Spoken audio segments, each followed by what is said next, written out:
Hey everyone, in this video, I'm going to explain a simple Python program that counts how many even and odd numbers the user enters. But first, my name is Michael April. I am from QC, and first here is defined check even odd number. So this function is called check even odd and it accepts one number name num. So if else if number is percent 2 equals 0 even and else is odd. So to check if the number is divisible by 2, if the remainder is 0, it returns even or otherwise it is returns odd. So next is this will keep track the count even count and odd count. So kapag nag-enter yung user ng number dyan, magkaano. Then, print. Actually, magpiprint siya. As you can see here, enter number. Then, display a title. Yes, as you can see, print. Uh, so, for I in range, this is a loop. Actually, loop. Uh, this loop run 5 times, as you can see in here. Range 5. Then, each time it asks the user to enter a number and we convert that input into an integer. As you can see here, I will demonstrate 1, 3, 4, 1, and 5. So after that, the user enter as I just did. Function returns even when increase even count by 1. So finally, after we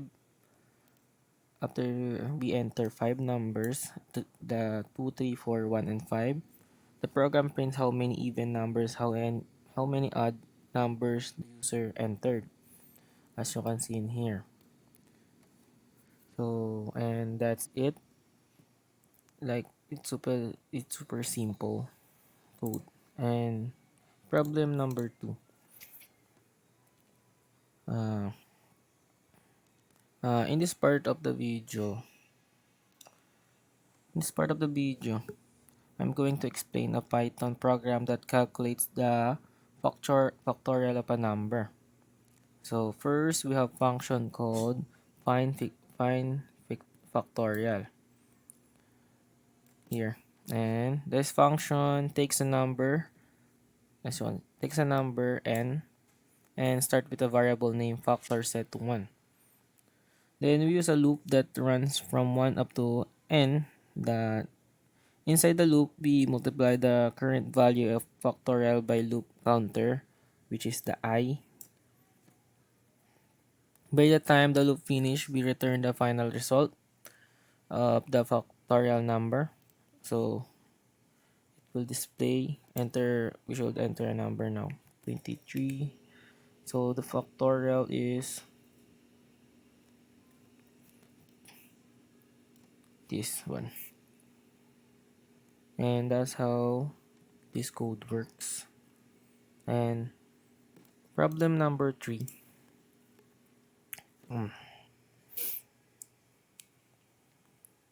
In this part, I'm going to explain Python program that applies simple discount to an amount. About to sa discount.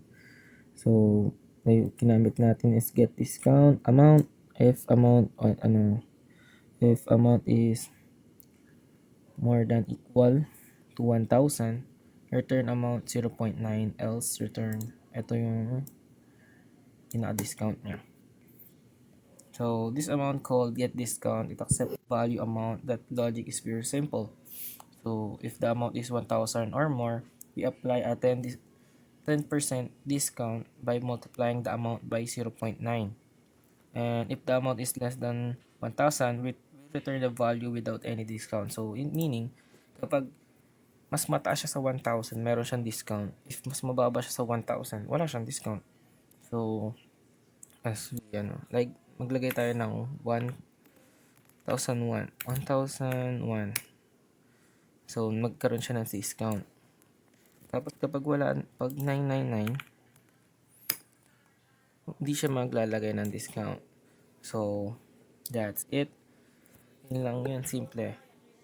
So, sa total, dito galing, then enter, get discount, sa may def, total and discount amount, ito yung okay, and next problem is problem number 4. So, what is problem number 4?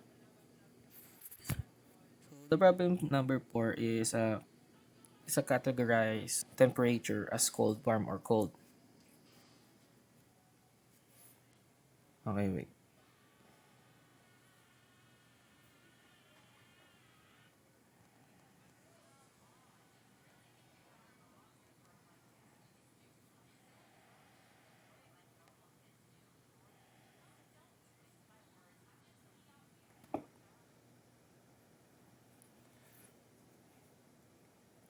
So, I use define check temperature.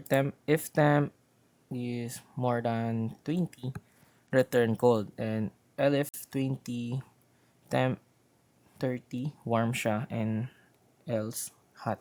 So, for this function receive one value temp, the logic is simple. If the temperature is below 20, it returns cold. If it's between 20 and 30, including both, it returns warm. And if temperature is above 30, it returns hot. So, as you can see, this is also a loop. So, here, we use loop that runs the 5 times each time the user enter a temperature value, and we convert it to a float, so decimal temperatures are allowed. So, kumbaga may decimal siya.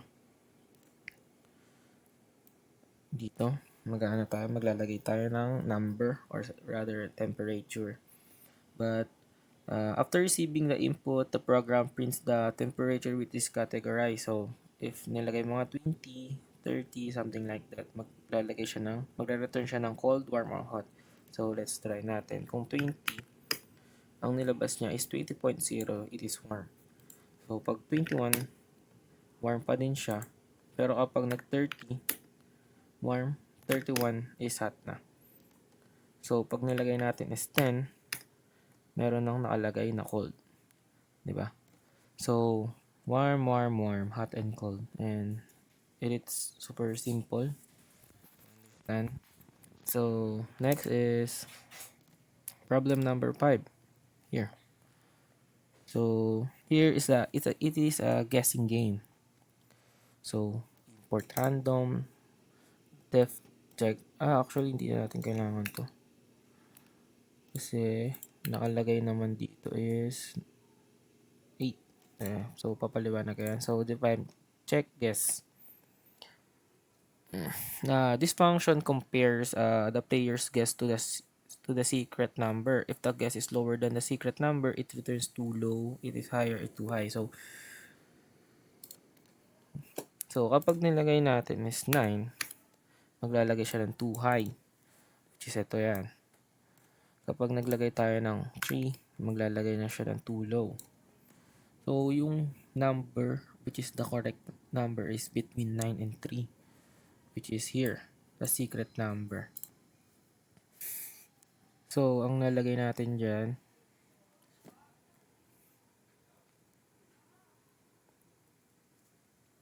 maglalagay tayo ng 8. You win.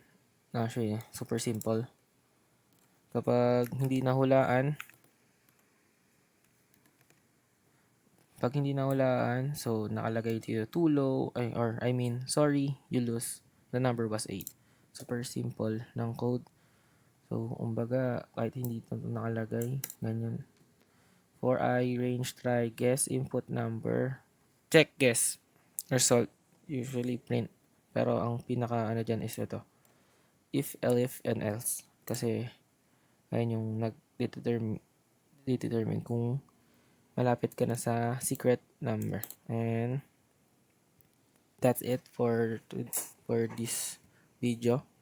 I hope you learn something from me, and thank you.